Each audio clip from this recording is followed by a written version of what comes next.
And since we know that Shabbat has arrived or is arriving, what we need to do is to welcome Shabbat. The welcoming Shabbat sections are often called Kabbalat Shabbat, which means to welcome Shabbat.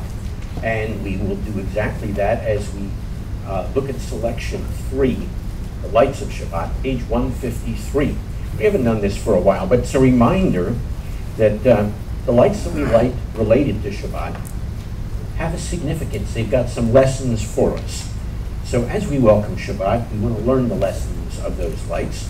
And the way in which we learn them is we take a look at some of the scripture texts that relate to these lessons.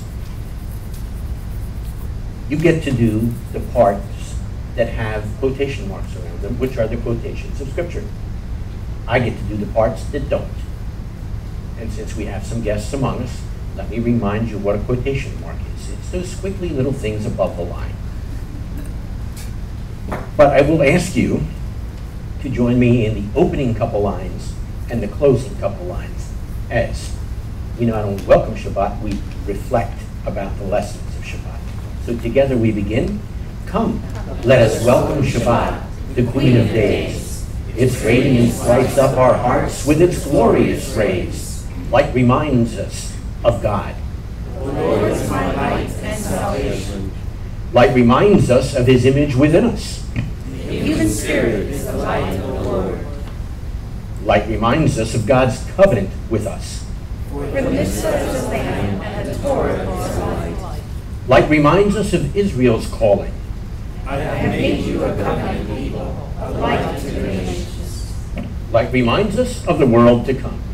In that day they will need no light, for the Lord God will give them the light. Light reminds us of the Messiah, who said, I am the light of the world. Come, let us welcome Shabbat, and to God sing praise, and pray for eternal Shabbat, the end of days. Having said and done that, we actually now welcome Shabbat officially as we kindle the lights and remind ourselves of Shabbat, the sign of God's perpetual and permanent guarantee that we are His people.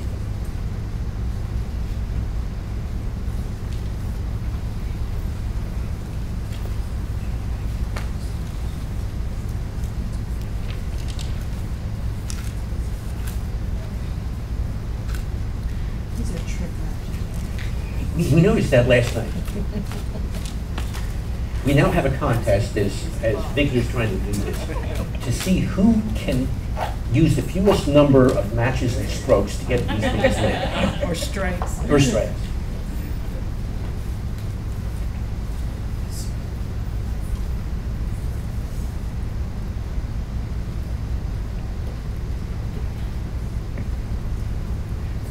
Baruch atah Adonai Eloheinu melech haolam, asher kitshanu b'mitzvotav, v'tzivanu lahadlik ner shel Shabbat. Blessed are you, O Lord our God, King of the universe, who has set us apart by your commandments and commanded us to light the candles for the Sabbath.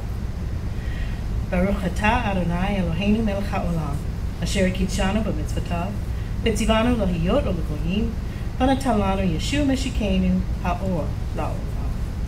Blessed are you, O Lord our God, ruler of the universe, who sanctified us by your commandments and commanded us to be a light for the nations, and gave us Yeshua, our Messiah, the light of the world. Shabbat Shalom.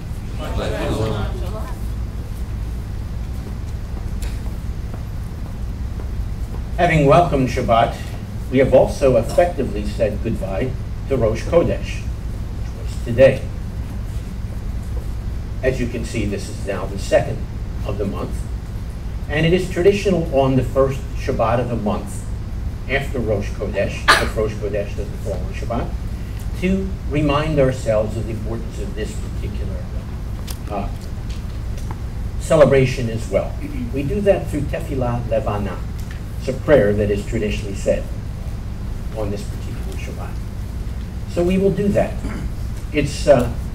It's a reminder of the way in which we are supposed to, in anticipation and in commitment, approach this particular next month. And so I'm going to ask that you respond, and then I will join you in the closing paragraph of the insert Tevilah, Lavanah. May it be your will, O Lord our God and God of our ancestors, to make this new month a month of good and blessing for us.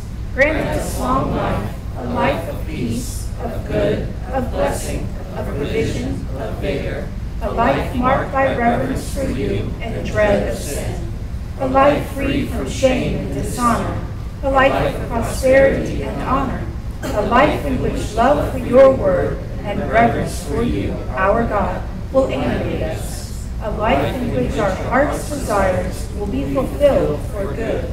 Amen. May the Holy One, blessed be He, make this month the month of life and peace, of gladness and joy, of redemption and consolation for us and for all Israel, His people. And let us say, Amen. You know, from time to time we do what we call Shabbat blessings, which are a reminder that God is the one who varies the seasons and orders the cycles of time. This is one of the cycles of time we get to celebrate as part of the season of our coming before our God.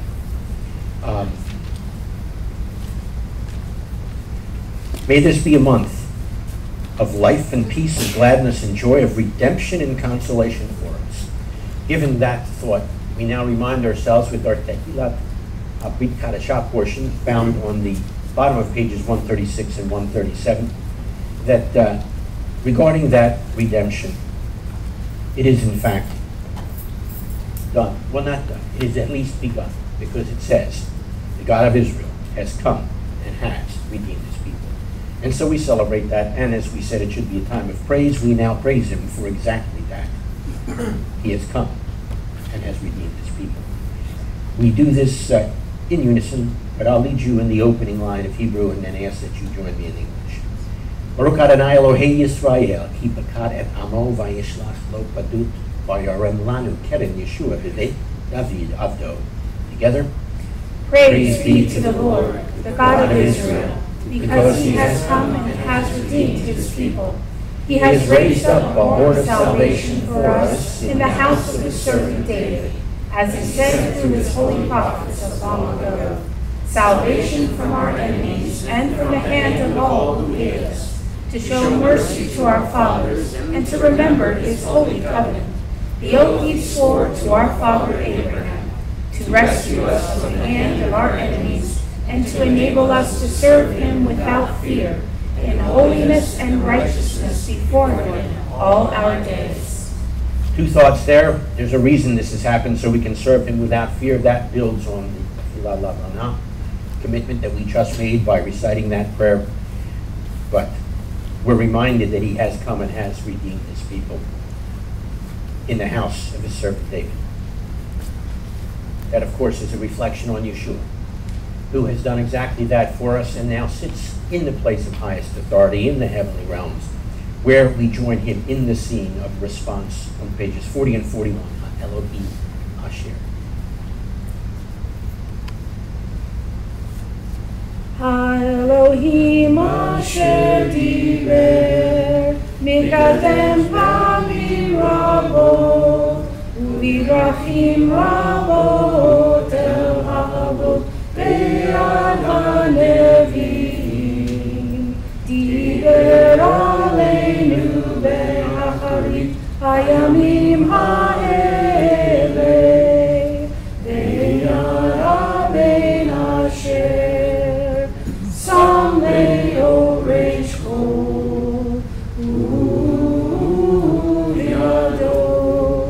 Gamasa et ha'olamim Uzohar kevodo B'tselem atzmuto V'nosei kol bivaro Rav halavura Ulachar she'asa Tidur chatayim Yashav glimin Adullah.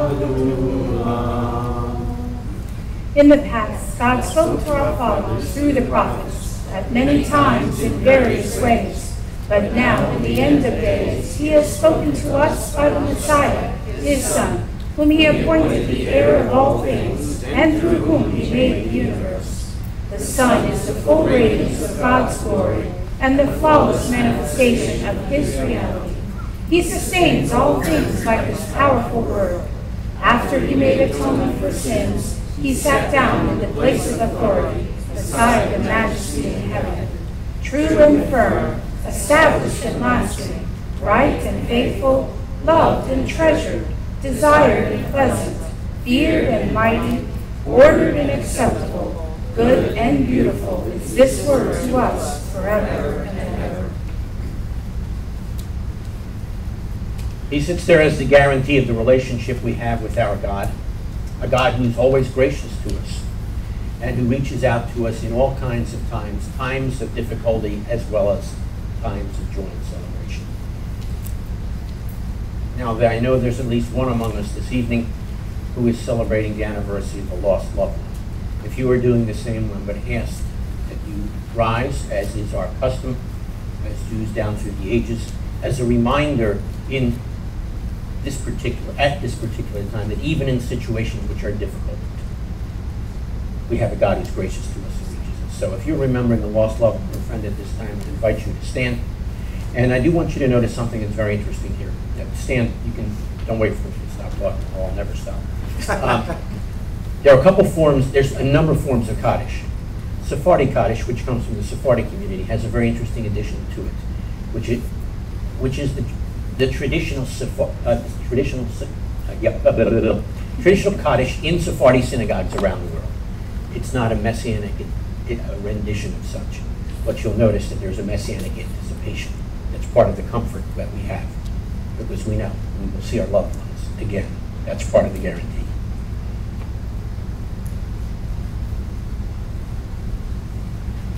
יתגדל יתקדש שמי רבה, והעמד יברכירותי, וימלך מלכותי, ויצמח פורקני ויקרב משיחי, בחיי כל ויומי כל נבחיי לכל בישראל, והגלו בזמן קריב אמרו אמן. יהי שמי רבה מבורך, לעולם עולם לעולמיה יתברך. יהי שמי רבה מבורך, לעולם ומעולמיה יתברך. יתברך וישתבח ויפאר ויתרומם, ויתנשא ויתהדר ויתעלה ויתהלל, שמי לקודשה בריחו. לעילמים כל ברכתה וישרתה תושבחתה ונחמתה ואמירם בעלמה ואמרו אמן. יהי שלום רב מן שמיה וחיים טובים עלינו ועל כל ישראל ואמרו אמן. עושה שלום במרמה ויעשה שלום עלינו ועל כל ישראל ואמרו amen. Glorified and sanctified be his great name in the world, which is created according to his will. May he bring about the reign of his kingdom and cause his salvation to sprout and bring near his Messiah in your lifetime and in your days and in the life of all the house of Israel speedily, yes, soon, and say, Amen. May his great name be blessed forever and forever, eternally.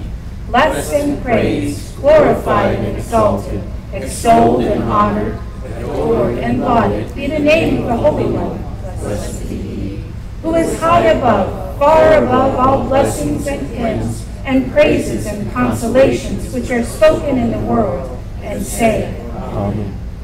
May there be great peace from heaven, and good life for us and for all Israel. And let us say, Amen. He who makes peace in the heavenly realms, may he make peace for us and for all Israel. And let us say, Amen. I'm going to invite the rest of you to join us in standing and then turning and facing Jerusalem, the direction of the ark. Part of Kaddish says, may he bring about the reign of his kingdom, cause his salvation to sprout, and bring near his Messiah in your lifetime. That is what he's awaiting. That's what we're awaiting. And while we're awaiting that, we remind ourselves, or we pray with the abridged section first of the Amidah. And I notice I did not include those pages. That's 60 and 61. And we get to see the lengthening of the light of the Messiah. There's that light imagery again. And then we move to pages 76 to 79, where we ask God to restore his presence among us once again.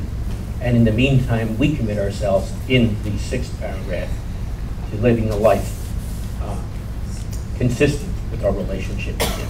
So allow these words then to shape your response. First on pages 60 and 61, just the top paragraph, then moving to pages 76 to 79 for our Amidah portions this evening.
Baruch atah Adonai hatov shemcha ucha nachani lehodot. Blessed are you, O Lord, whose name is good, and to whom it is pleasant to give thanks. You may be seated.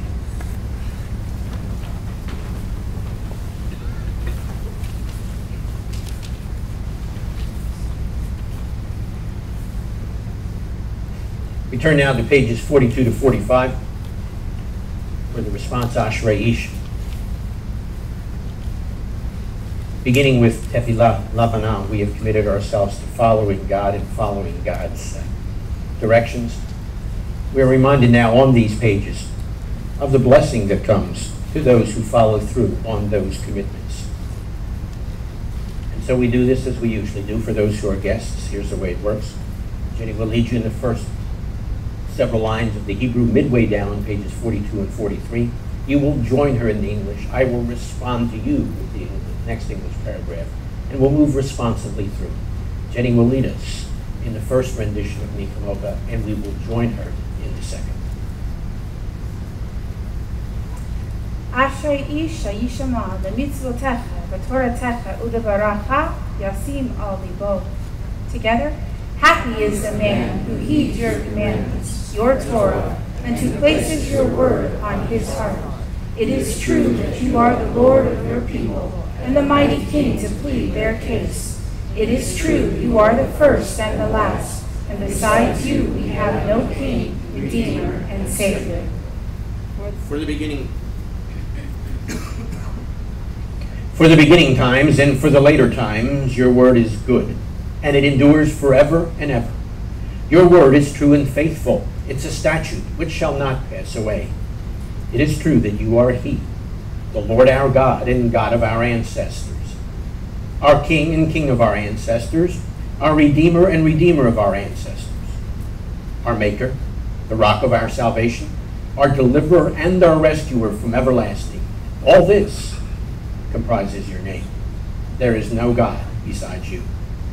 From Egypt you redeemed us, Lord our God, and from the house of slavery you delivered us. All their firstborn you slayed, and your firstborn you redeemed. And the sea of reeds you divided and drowned the proud, but the beloved ones you caused to pass through, while the waters covered their adversaries. One from another did not remain. Therefore the beloved praised, and they extolled God. And the beloved ones gave hymns, songs, praises, blessings, and thanks to the King, the God who lives and who endures. You are high and wonderful, great in fear, who brings low the proud and raises the humble, who brings forth the prisoners and delivers the meek, and helps the poor and answers his people in the time when they cry to him. So praise our exalted God. Blessed is he who is to be blessed. We join now in that song of old as we join with Moses and the people of Israel who sang that song to you with great joy. As they all said, now we all say, Who is like you, O Lord, among the gods? Who is like you, glorious in holiness, awesome in praises, doing wonders? Mi chamocha ba'elim Adonai, mi chamocha nedar b'kodesh, Nora tahilo osefele. Mi chamocha ba'elim Adonai, mi chamocha nedar b'kodesh, Nora tahilo osefele.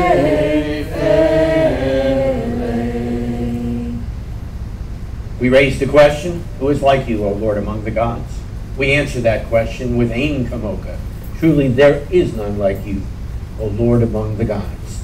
And as we stand in his presence, we truly do that. We stand in his presence and respond on pages 88 and 89.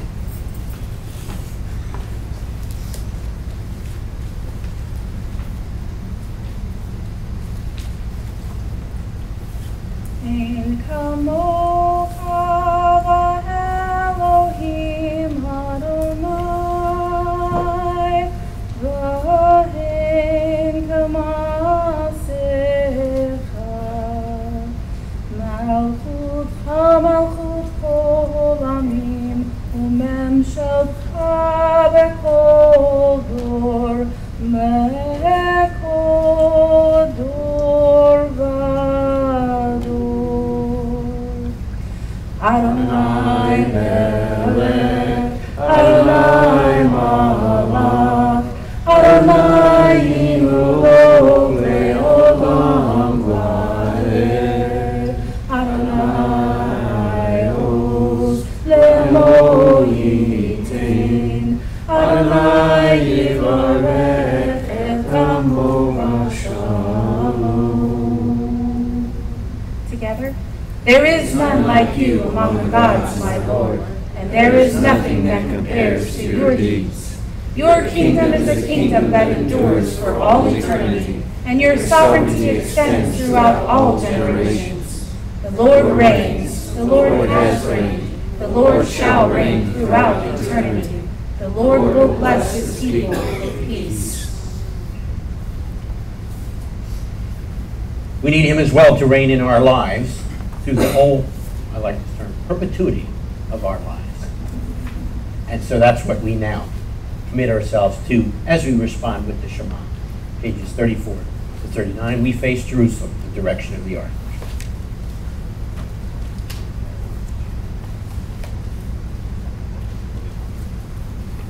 Shema Yisrael, Adonai Eloheinu, Adonai Echad.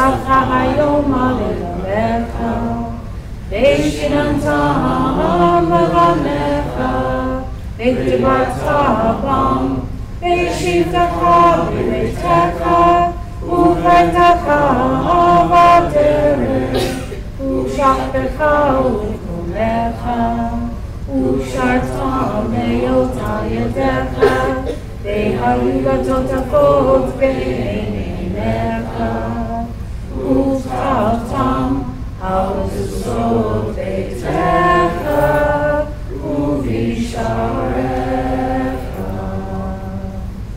Hear, O Israel, the Lord is our God, the Lord alone. Blessed be He, for His kingdom is eternal.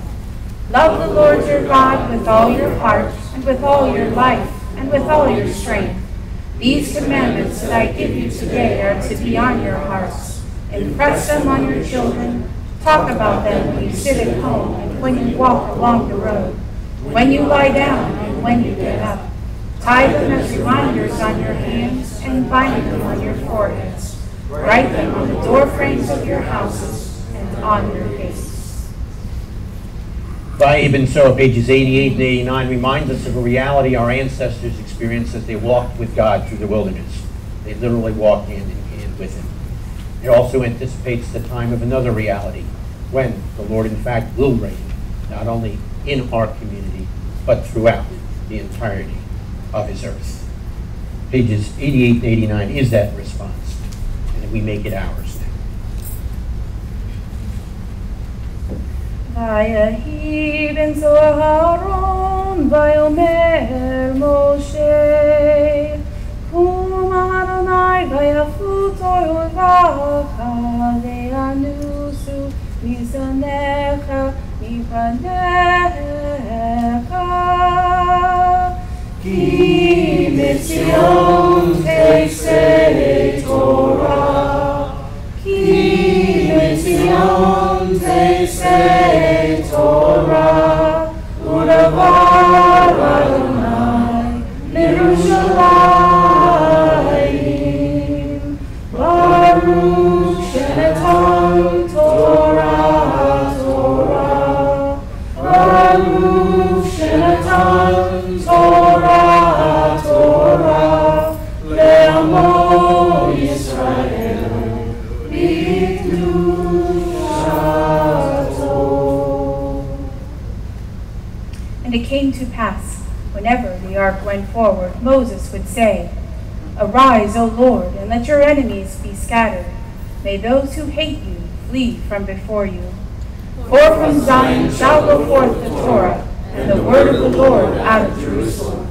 Blessed be He who in holiness gave the Torah to His people Israel. He gave the Torah to His people Israel as a great gift, a tremendous treasure to which we now respond and to which we commit ourselves as we commit ourselves to Him.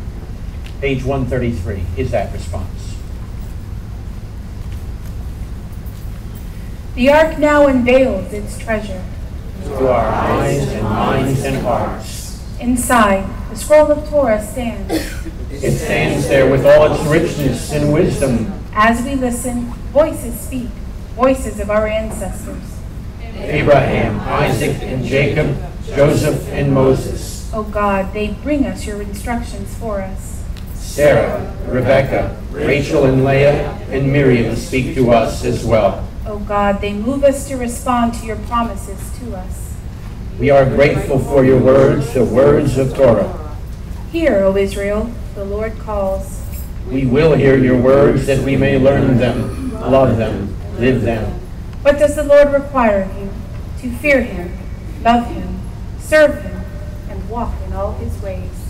All the Lord has said, we will do.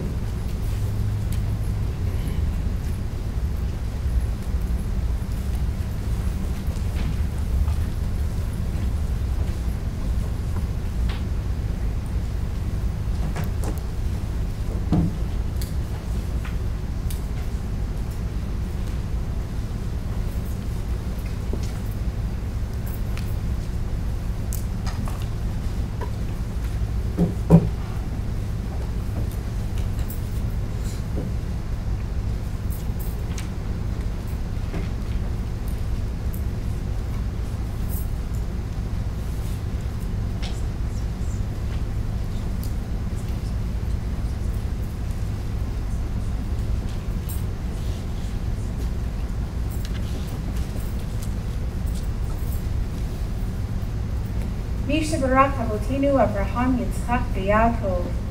He who blessed our fathers, Abraham, Isaac, and Jacob. May he bless Jenny. May he bless Matt. May he bless Rabbi John. May he bless Janice. And may he bless Richard, who have come up to honor God and the Torah. May the holy ones bless them and their families and send blessing and prosperity on all the work of their hands. Baruch hu et Adonai hamavorach.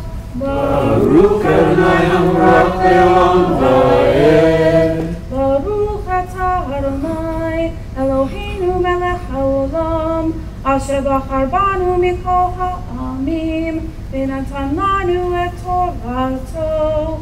Baruch atah Adonai notei haTorah. Amen. Bless the Lord who is blessed. Bless the Lord who is blessed forever and ever.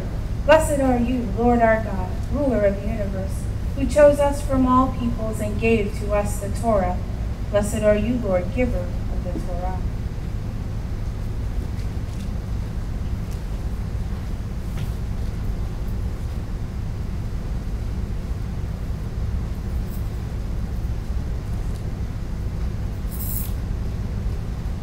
I'm going to ask you to do something a little different. Please remain standing through the English translation. I'm just going to do a few verses here, and then we'll go to the end of the book, and we'll finish up the end of the book.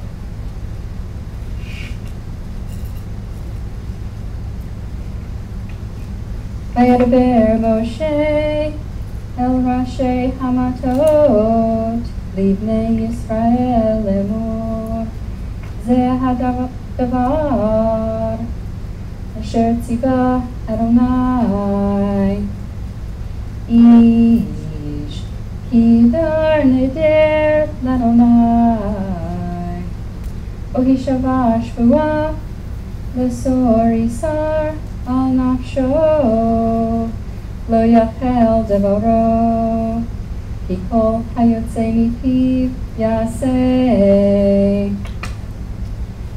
Moses spoke to the heads of the tribes of the children of Israel, saying, "This is the thing which God commands. If a man vows a vow to God, or swears an oath to bind a bond on his soul, he shall not break his word, but he shall do according to all that comes out of his mouth."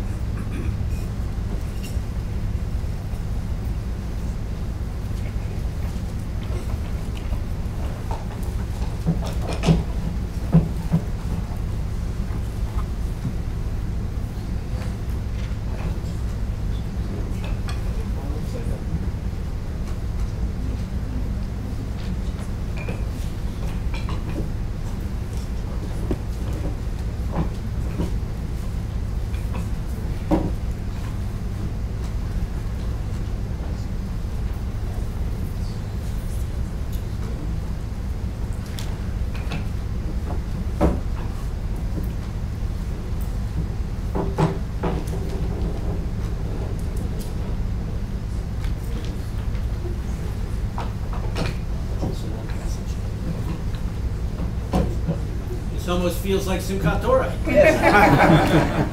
We need music.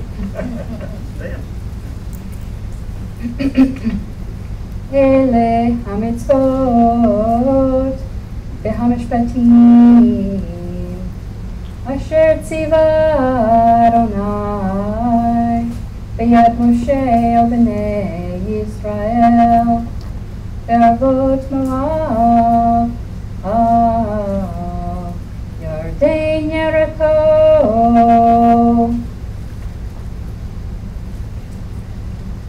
These are the laws and commands which God commanded by the hand of Moses to the children of Israel in the plains of Moab near Jordan and Jericho. As we finish the book, let's all say together, Hazak, Hazak, V'yit Hazak. Be strong, and let us be strengthened.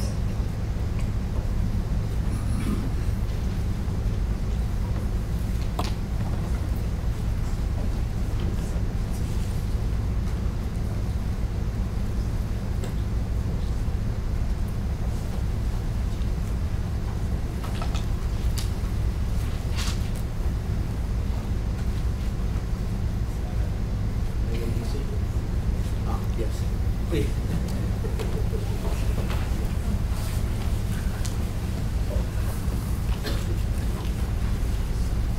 The leaders of the clans of the family of the descendants of Gilead, the son of Machir, the son of Manasseh, of the families of the descendants of Yosef, approached and addressed Moses and the leaders, the heads of the clans of the people of Israel.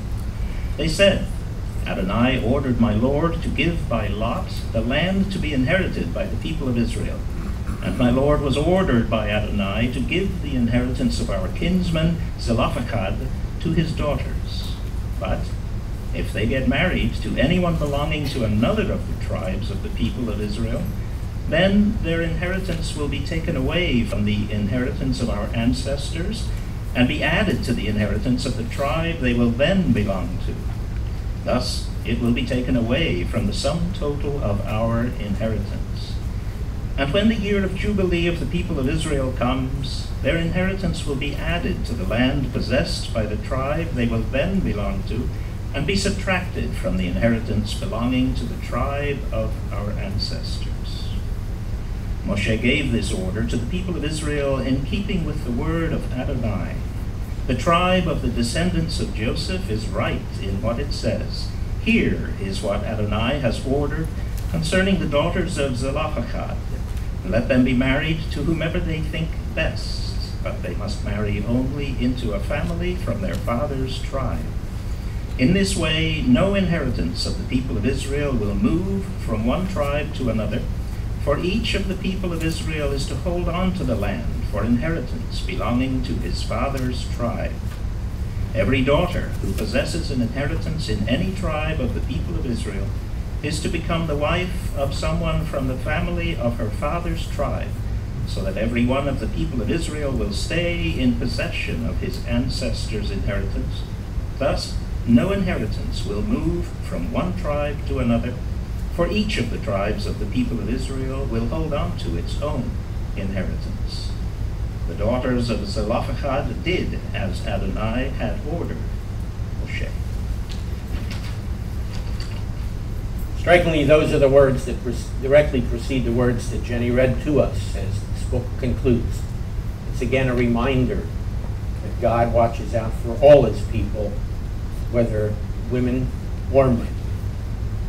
And sometimes we need to be reminded of that as well, as there is equal concern by God for both and equal opportunity for both before God.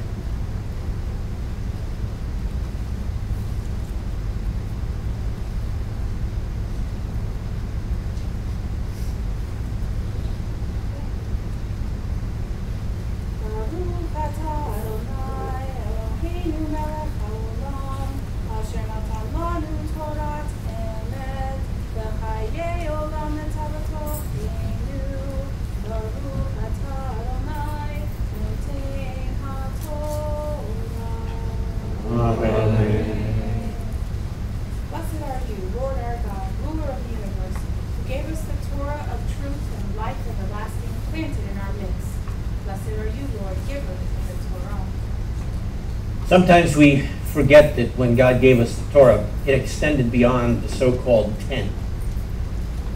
As the book of Leviticus concluded, so the book of Numbers concludes as well in a similar way.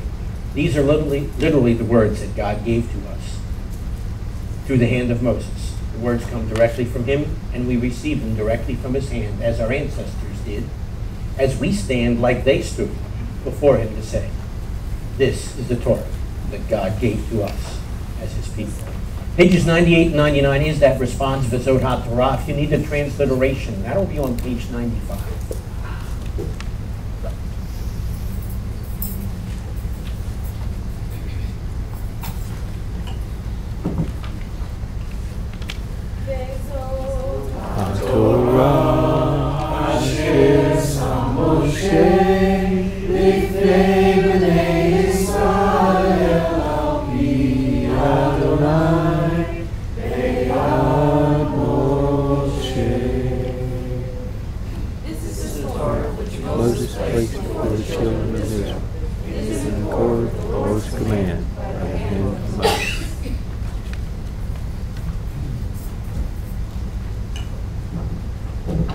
may be seated.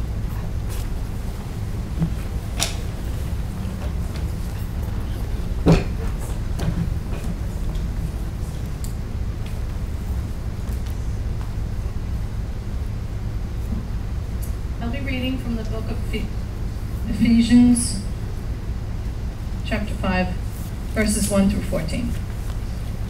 So as his dear children, imitate God and live a life of love, just as Messiah loved you and gave his life for us as a sacrificial offering that God found most acceptable. Furthermore, since you are God's family, there should not even be the slightest hint of immorality, indecency, or greed, obscene, coarse, or stupid talk is also out of place. Instead, you should specialize in thanking God. Know for certain that an immoral, indecent, or greedy person who is really an idol worshiper at heart has no inheritance in the kingdom of Messiah and God. Don't let anyone deceive you with empty talk. These activities bring God's judgment down on those who disobey him. Have nothing substantive to do with these people. In the past you were darkness, but now in the union with the Lord you are light. Live like people belonging to the light. Light produces what is good and right and true. And try to discover what pleases the Lord. Don't become closely involved with people who do worthless things that belong to darkness. Instead, show the error of such behavior, for it's disgraceful to even speak of the things they do secretly. Yet everything becomes clear when exposed to the light, since light reveals all things. This is why it is said, "Wake up, you sleeper, rise from the dead, and Messiah will shine on you."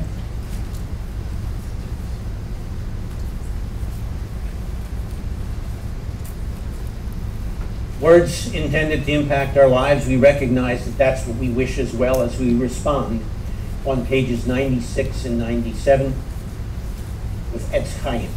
And we say, renew our days as a whole. Etz Chaim hi lama kazikim la beton keha meushar teracheha darchei noam bekol nativoteha shalom ashireinu Adonai elecha v'nashuva Kadesh Yameinu kekedem Ashireinu Adonai elecha v'nashuva Kadesh Yameinu kekedem. A tree of life it is to those who take hold of it, and happy are those who support it. Its ways are ways of pleasantness, and all its paths are peace. Turn us, Lord, to you, and let us return. Renew our days as of old.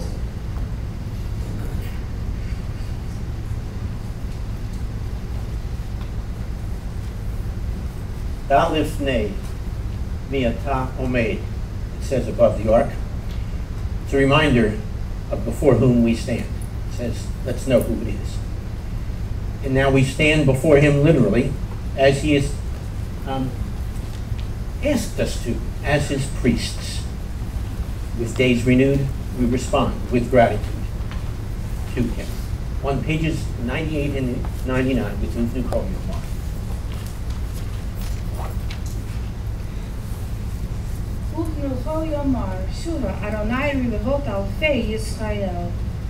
When the ark rested, Moses would say, "Return, O Lord, to the myriads of Israel's families. Arise, O Lord, to your resting place, you and your mighty ark.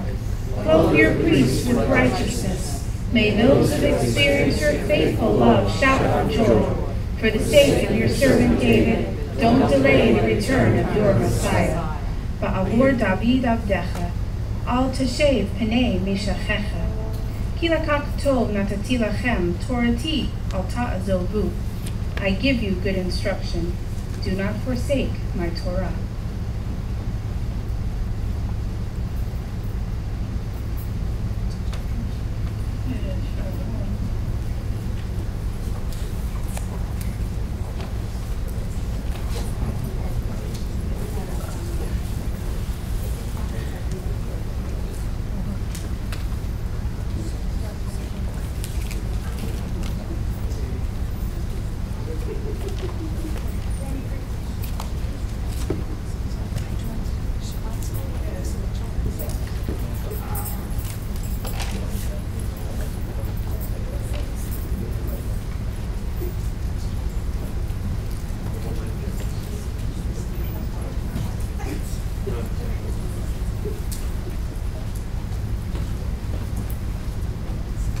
Shabbat school is excused.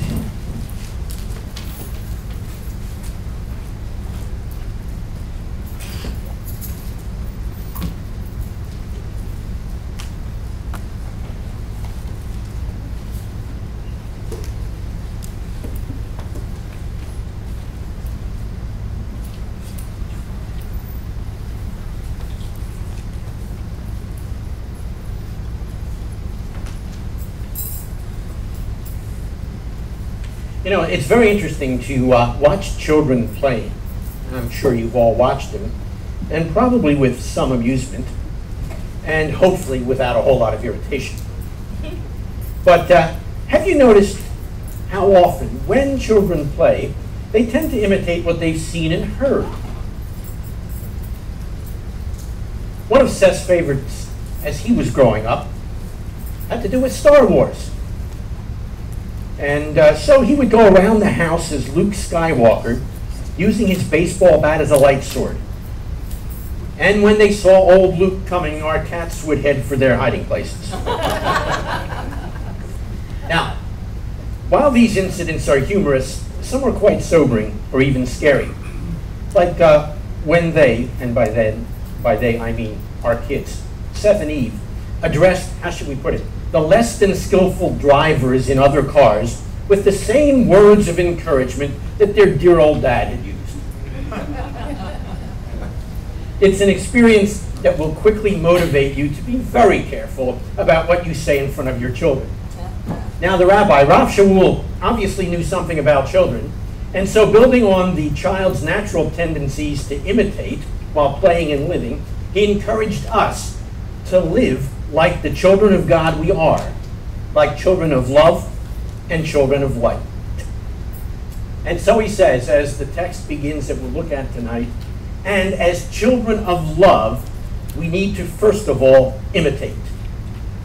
We read, so as his dear children, imitate God. Imitate God right. But right.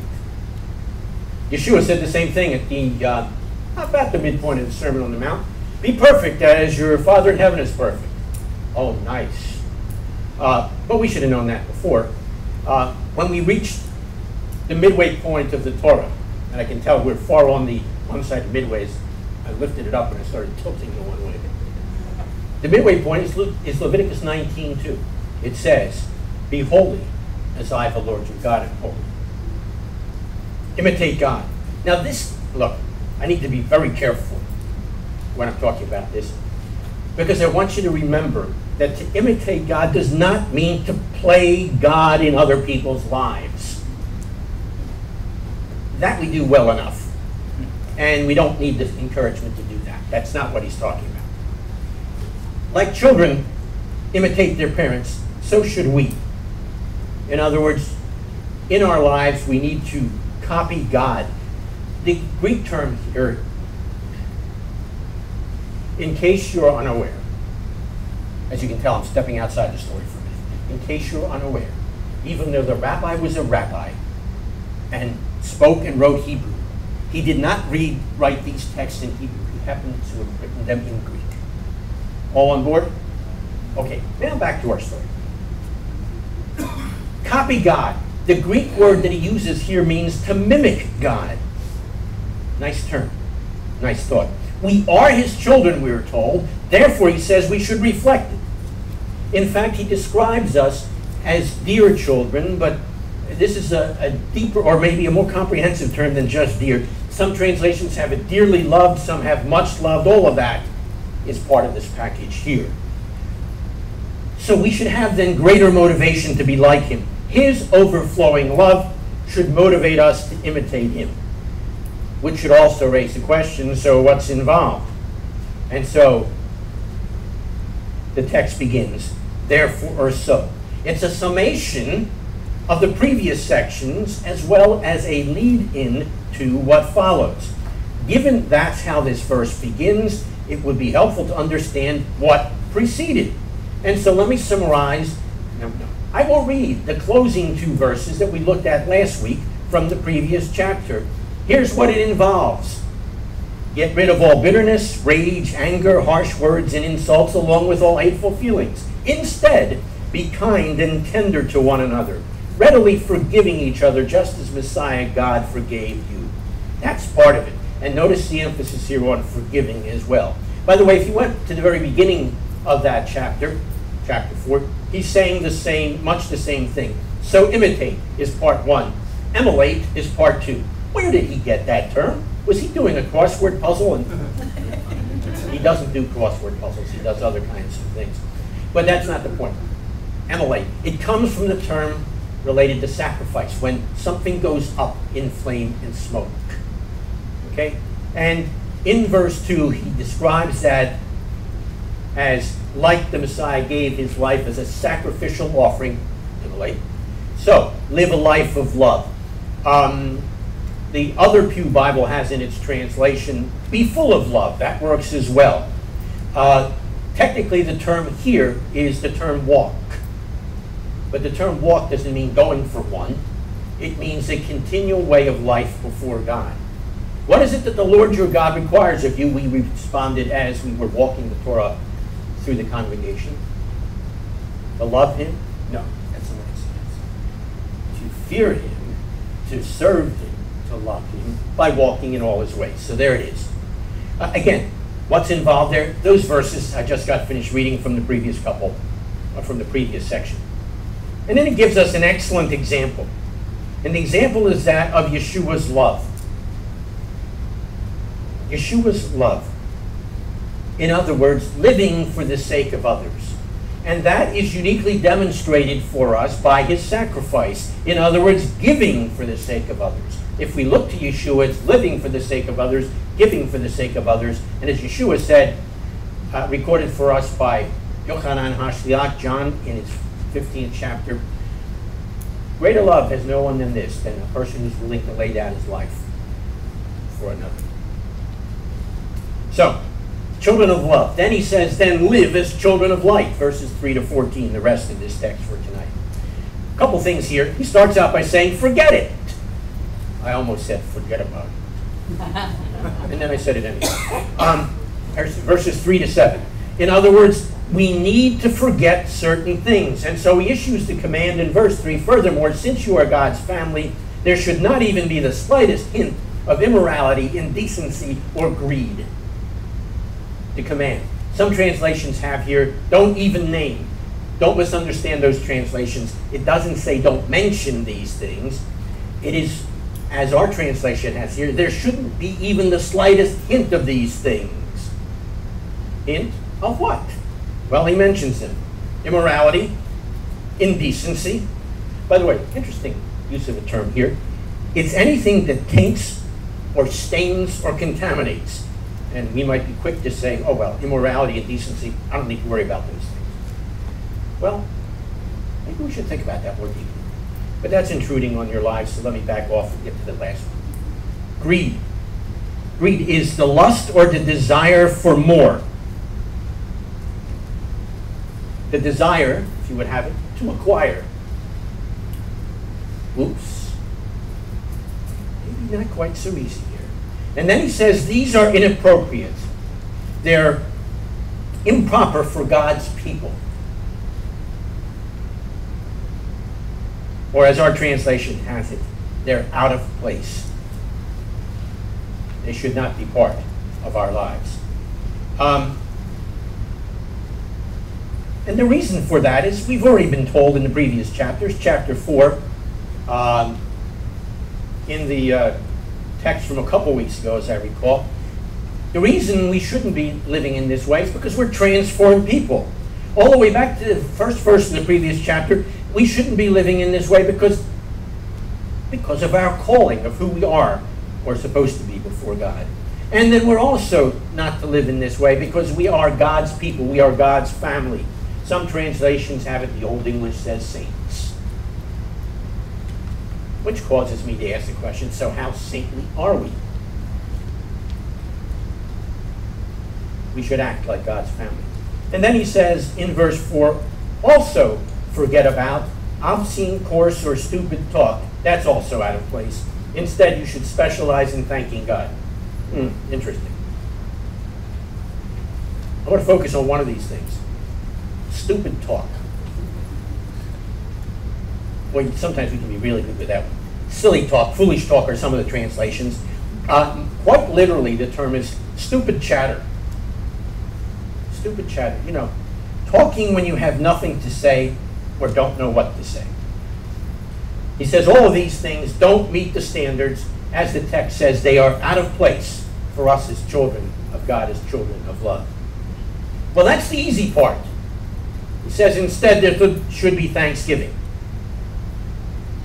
How did this suddenly get dropped into place here? Well, once again, in the Greek, there's a play on words. And here's what's underlying this particular play on words.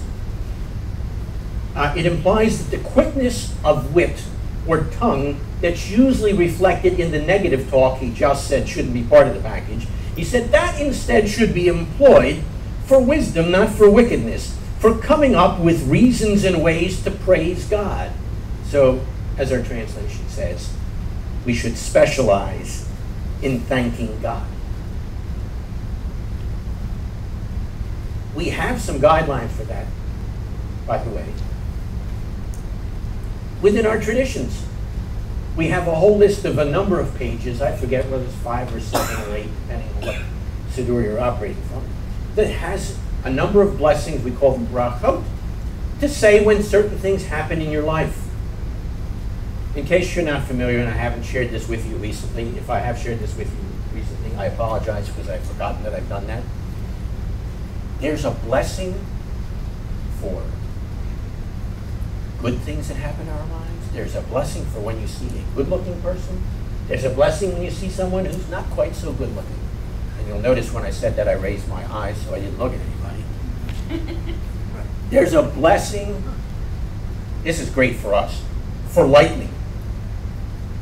There's a blessing for almost everything in life to remind us that everything in life should be an opportunity to thank God, to enable us to be specialists in thanking God. We've got some guidelines already. We can use them and then use our wits and our tongues then to come up with other good reasons. Well, anyhow, that's the command. The caution is then given beginning at verse 5, which says, know for certain that an immoral, indecent, or greedy person, who's really an idol worshiper at heart, has no inheritance in the kingdom of Messiah and of God. Now that sounds kind of scary. Is he talking about suddenly losing our relationship or our status before God? Or that this kind of person can never know God? No, the text is implying, and this is what the rabbi is trying to get across, is that people who are characterized by these kind of qualities, by this kind of a lifestyle, demonstrate that they aren't really part of the kingdom after all.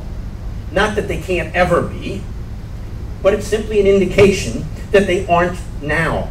Because this kind of lifestyle is simply incompatible with being part of God's family. Now, a quick footnote so we all know what we're talking about here. Note it has the term kingdom of Messiah. That is a reminder of the fulfillment of the longing of our Jewish people down through the ages for the Messianic age, the Olam Haba, the days to come, that we also anticipated as part of our prayers during the service. And please notice another thing that's found in this text, interestingly enough. The greedy person. By the way, part of what's inherent in this term, part of it is someone who, how should I put it? is involved in defrauding, but that's not the only part of the image. He says a greedy person is an idolater at heart. Again, the alternate Pew Bible translates this very nicely. This is a person who loves and worships the good things of this life more than they do God. And so our text reminds us with this word of caution, don't let anyone deceive you. Don't be fooled. Don't let anyone fool you into thinking differently.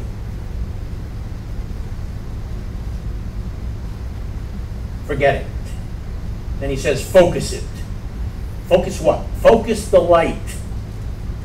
And as the text begins, he talks about going from darkness to light. In other words, he's telling us, be as different as night and day. Verse 8. In the past you were darkness, but now in union with the Lord you are light. Live like people belonging to the light. Here we have another set of images then that remind us of the radical transformation that is to be part of our lives. And this is why he then has a resurrection image coming up in a few minutes or a few verses. It's the same resurrection image that's inherent in the mikveh when we go through the mikveh. And he'll pick up on this again in further comments. Radical transformation that can be viewed like a resurrection, like from death to life, so from darkness to light. By the way, this phrase, children of light, is a Hebrew image or concept. Within Hebrew, you've got this concept of when you're being described as a child of, usually the English translation has it son of. Unfortunately, too many English translations don't understand the Hebrew that is intended to include children of both genders. That's a phrase, a characteristic Hebrew phrase that says you are characterized or saturated by what you are the child of. Children of light.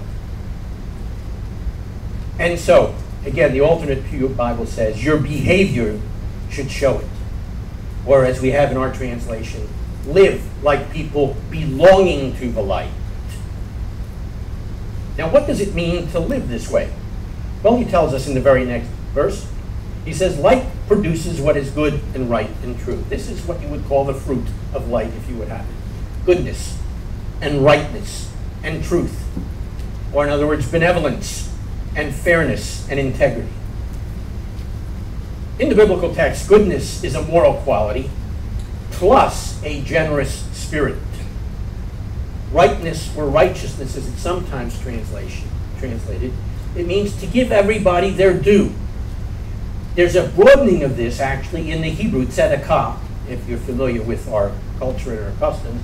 Tzedakah is a term for righteousness, but we know tzedakah is what you give in order to help other people.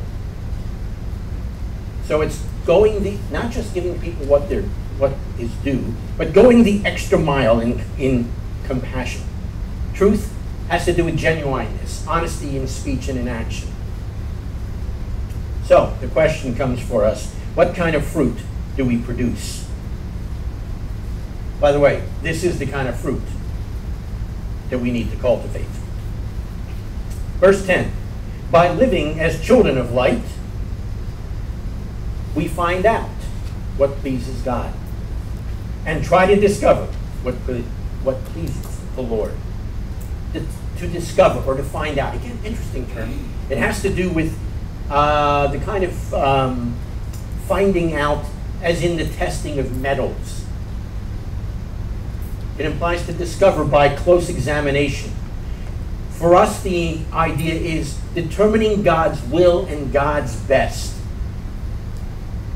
Not by taking the noodle out of gear, but putting the noodle in gear. In other words, living as light will help them test and discern God's will and will help them experience it. And he'll talk more about that in next week's Drosh. No, he won't talk about it next week's Drosh because he's going to be in Orlando. Hey, come back in 2 weeks. No, come back next week, but come back in 2 weeks. And we'll get the elaboration of this. And then the rabbi adds in the next verses, don't experiment, instead expose. Verses 11 to 14. He says, don't participate in these things, going back to verse 7. Instead, expose them. In other words, shine the light on them. You know, like the flashlight or the floodlight that lights up or exposes or makes clear or makes visible. And then he goes on in verse 13 to describe a further power of the light. Light dispels darkness. It transforms darkness so that darkness becomes light. Think about that by way of image for a minute. You've all done it because you've used a flashlight before, but that's what the image is here.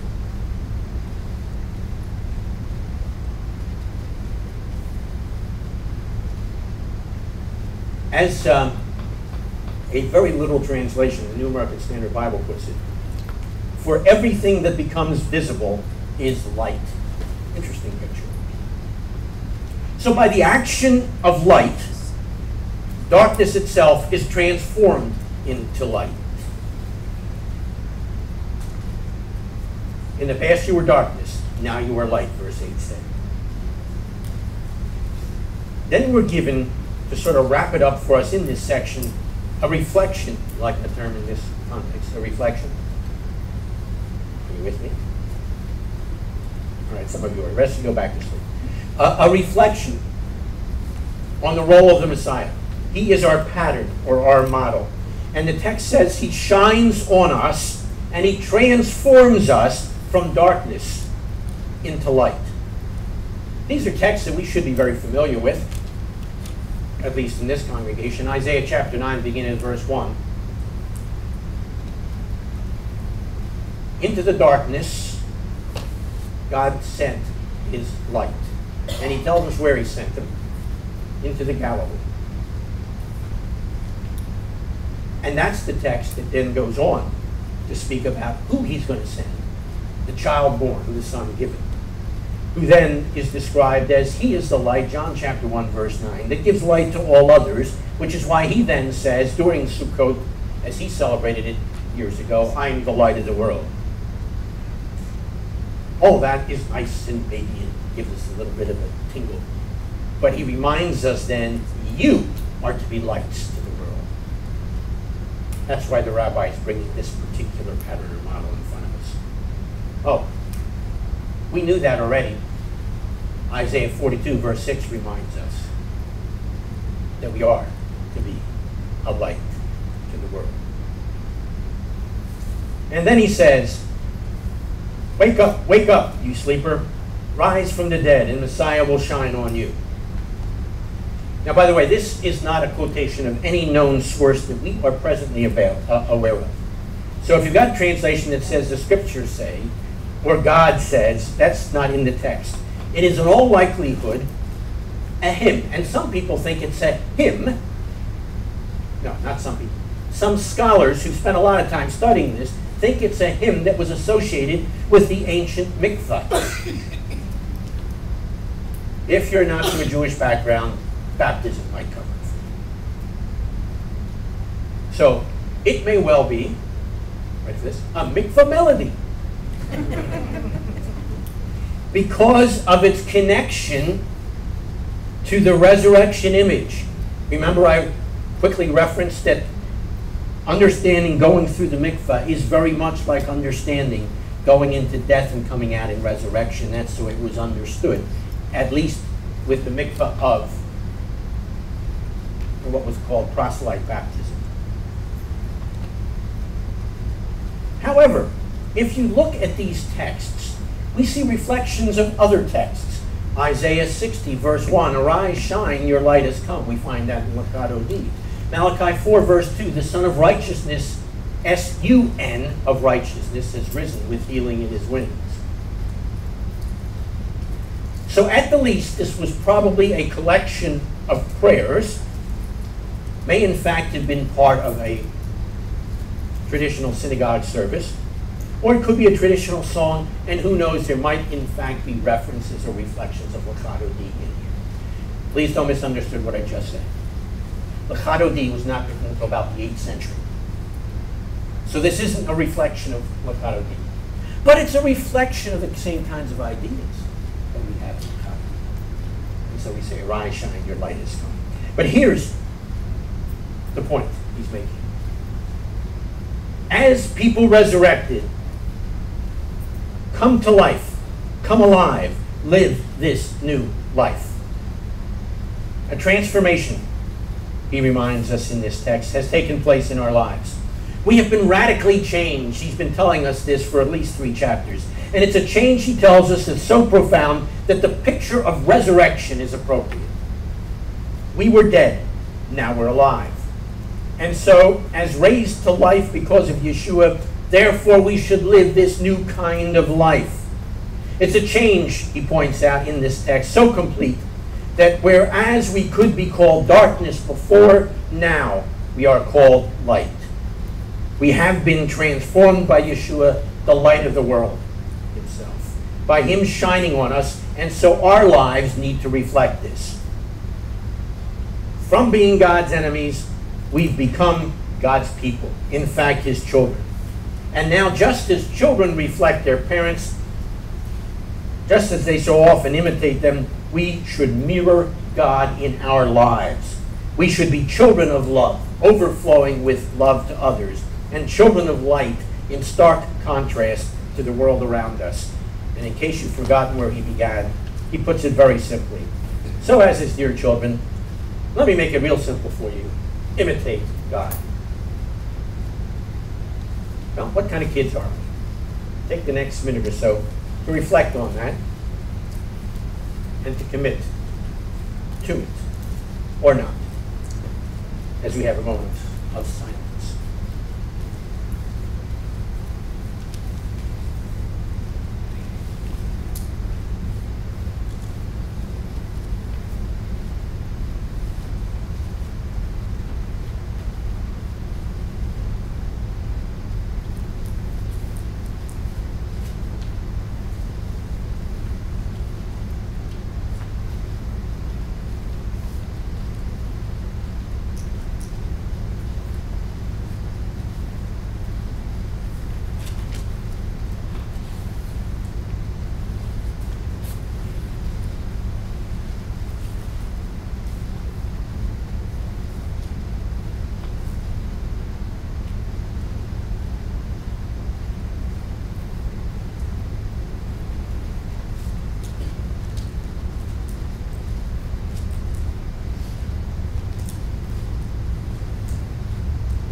Because our text, and I'm not on the mic because the battery just went dead. Just like it went dead when Jenny front. We got a spare here, not up there. Just as our text talked about the kingdom of Messiah, so we now anticipate that as we stand and we respond with the Elaine, pages 102 to 107. We look forward to the time in the kingdom of David's greater son, when the world will in fact be perfected, and we along with it. We face Jerusalem, and if you're willing to take on the task as children of light and love, by all means bow. If not, probably not a good idea to bow.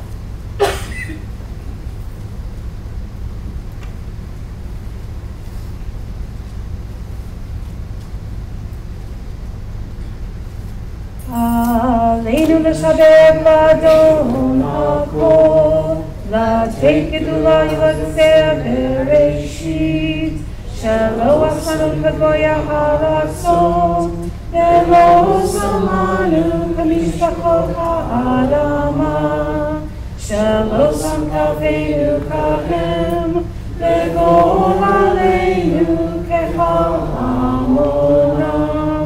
אנחנו קוראים ומשתחווים ומודים לפני מלך מלכי המלכים הקדוש ברוך הוא שהוא נוטה שמיים ויוצר הארץ ומושל יקרו בשמיים ממעל ושכינתו זו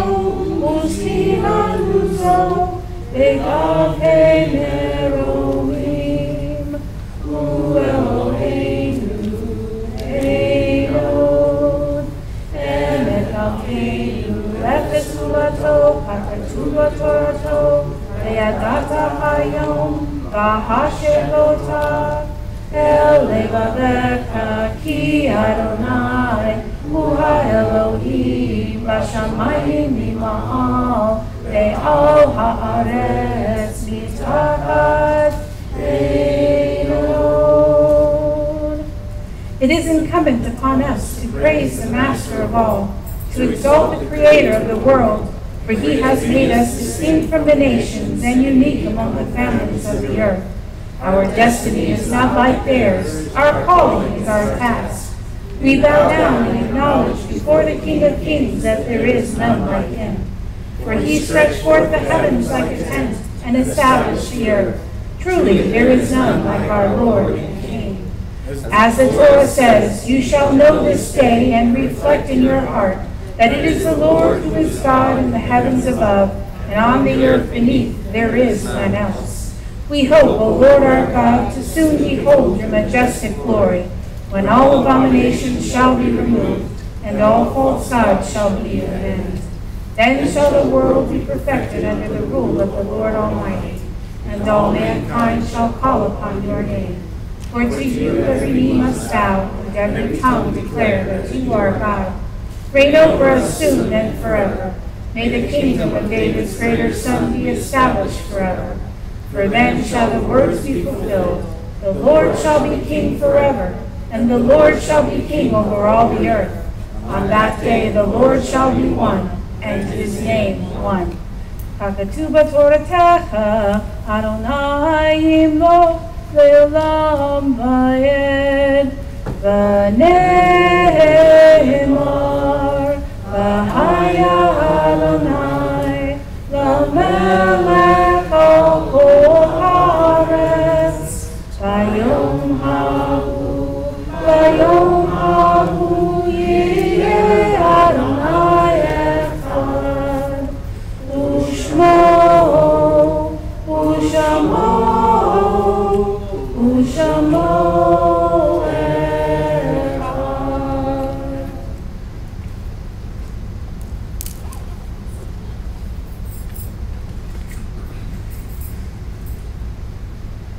You may be seated. Now, if you noticed in your bulletin, we don't now have our usual time of sharing